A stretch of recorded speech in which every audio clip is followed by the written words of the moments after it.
Hi, I'm Neil Rogers. Welcome back to another episode of VeloNews TV. We're here outside the Boulder Theater tonight. There's going to be an event for the benefit for the American Cycling Association. Tom Danielson is here. He's starting a 12-race junior series, and he's called upon some of his biggest friends in the area. Ned Overend has come up from Durango. He's going to be here.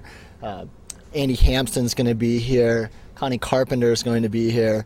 I believe Michael Eisner is going to MC the event, and our own Dave Toll will be there as well. So let's take a step inside and check it out. What's up, Boulder? Just drove down from Durango, right? Drove up, yeah. Drove up. It's cold everywhere, huh? Yeah. What's up with this? I don't know. So listen, we're going to show some tape tonight. We're going to show Langkawi, and we're going to show Georgia, and we're going to show Vuelta, and talk a little bit about those. So we have a lot of things coming up. But I want to. You made that transition out of mountain biking. Why road? Why didn't you stay where Ned stayed and do what he did? Well, Ned has always been a big influence of mine. You know, ever since I moved to Durango, Colorado, to go to college there, and he was always on the group rides with me. And I think he's actually the guy that sparked that said, Tom, you know, you're beating me on the climbs.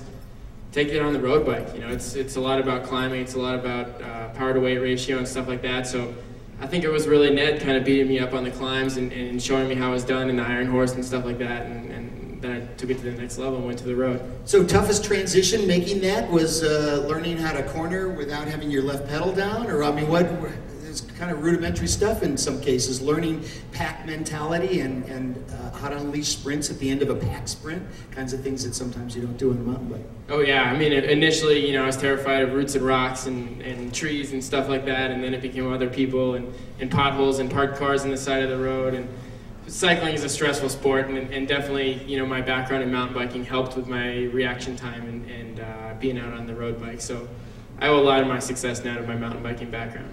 So you go off to this race in Malaysia, and it's unbelievably hot. I was there, and you know, you step out of your hotel and you're just sweating. It's an outrageous race. There's a gazillion people that are there watching this thing, and Americans have done okay, but never really succeeded to the extent where someone's come home victorious. And this was your chance to really seize an opportunity to put your name in the lights. And that's exactly what happened to you from Langkawi. Walk us through a little bit of how you emerged from that and then got signed and stuff. Well, I saw that race as being a big opportunity to, one, see monkeys and elephants, and two, to go out and participate in a big race with a lot of the top European pros.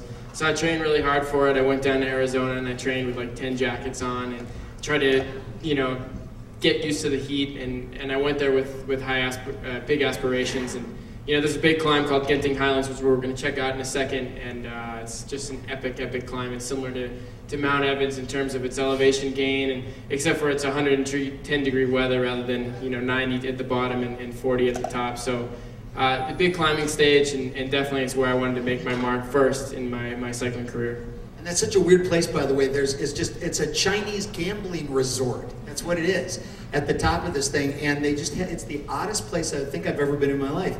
And it usually ends in the clouds, which it did not this time, right? You had the clouds and then you emerged out of the clouds for your win. It looks like you had a clear shot here at the end. Yeah, I don't really remember seeing. I just remember my head felt like it was going to pop off with the heat. So we're now going down to Georgia, where this guy made an extraordinary move, and we're going to take a look at that video here. Breast on Bald is a little bit shorter. Obviously, the heat, and this year it was snowing at the top.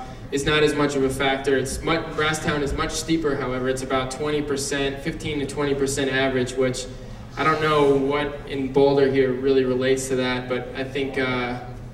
I don't know. I don't really know if we have any climbs in Colorado, but it's just ridiculously steep, and in fact, it's so steep that your arms actually hurt more than your legs, because you know, you're really using your upper body to muscle that bike over the climb. And in particular, this race is really important to me because it's my first year on Discovery Channel. It's my first race racing with Lance Armstrong, who had been a hero, an idol, everything to me. And just another perfect high-pressure situation for me to kind of work things out and see if I could come out on top. But now this was Lance's last year, and the place was packed, obviously, with everybody wanting to look at it. But it wasn't like Lance was the only guy with you. We're going to hear other names here, too. You're going to recognize most of them, right? Yeah, I mean, we had a great battle between Floyd Landis and I that probably ruined our friendship forever.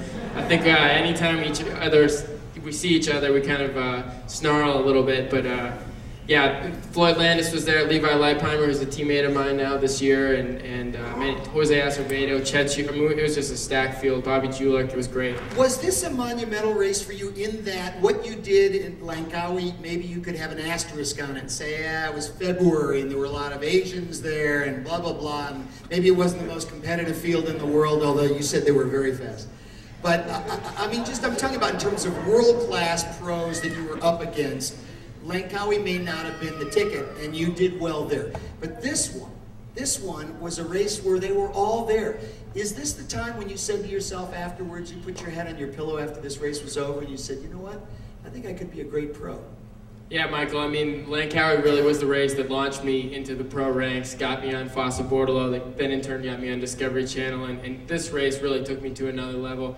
I mean, basically, you know, that at this race, Lance came up to me and he said, hey, you're going to win this race, and I'm going to help you to win this race. No questions asked, nothing, just looked at me and said, that's what you're going to do.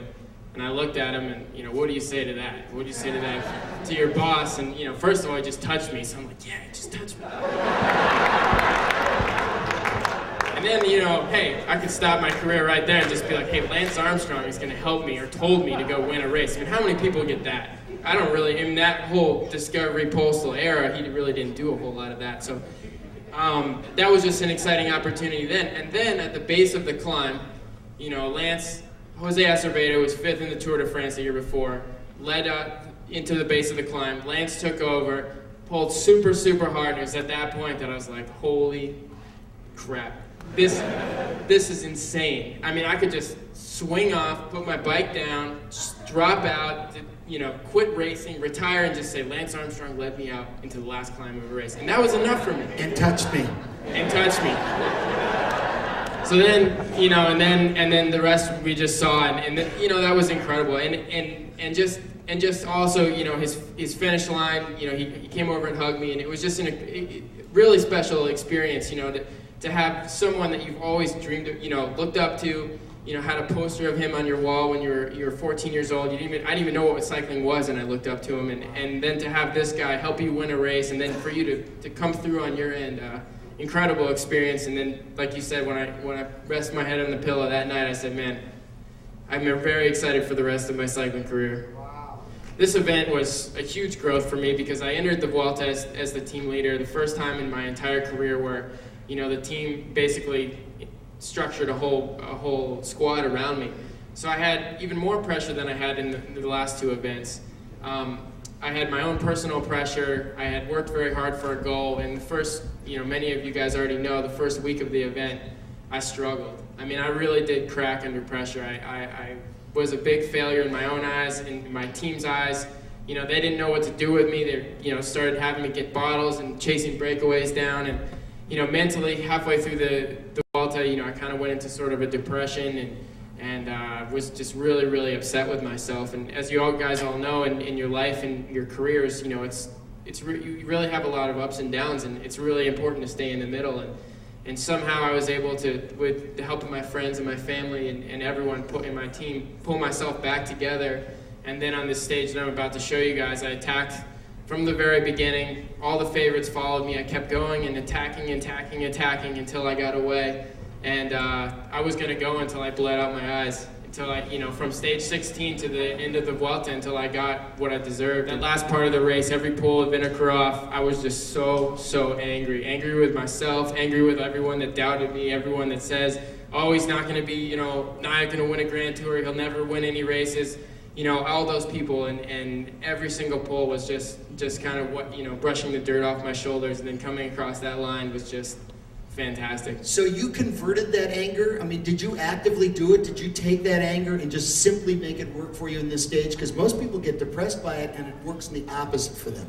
Yeah, I'd say, you know, in the first part of the race, I actually got depressed by it and really struggled, and then in the end, I figured out a lot of things about life, about my sport, about my passion, and about myself, and it really was a victory, more than just a victory of winning a stage in a Grand Tour and the toughest stage of the mountain stage of the Vuelta, but really winning a stage of development in my career and giving me a stepping stone for 2007. First of all, being an American cyclist, we're as you heard from all the great people tonight, we're unique, we're individual, we're sort of pioneering into the ranks in Europe, and I think that each and every one of us want to keep that legacy going. And for me, the turning point was someone asked me, in the airport one time, they said, "What do you do for a living?" They saw Discovery Channel, and I said, "Oh, I'm a professional bike racer." And "Oh, you get paid to ride your bike? That sounds like fun."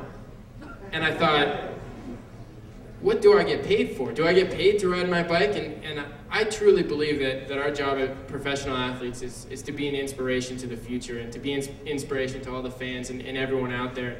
I think that that's my job, and I want to do the absolute best job I can. And I think that with every step that I take in my career, I want to give something back. I've been through everything. I've been a college student, I've been a junior, I've been what I am now. I mean, it's been a hard road to get here, and I want to make sure it's a smoother road. And I think that tonight was just a great step in that direction.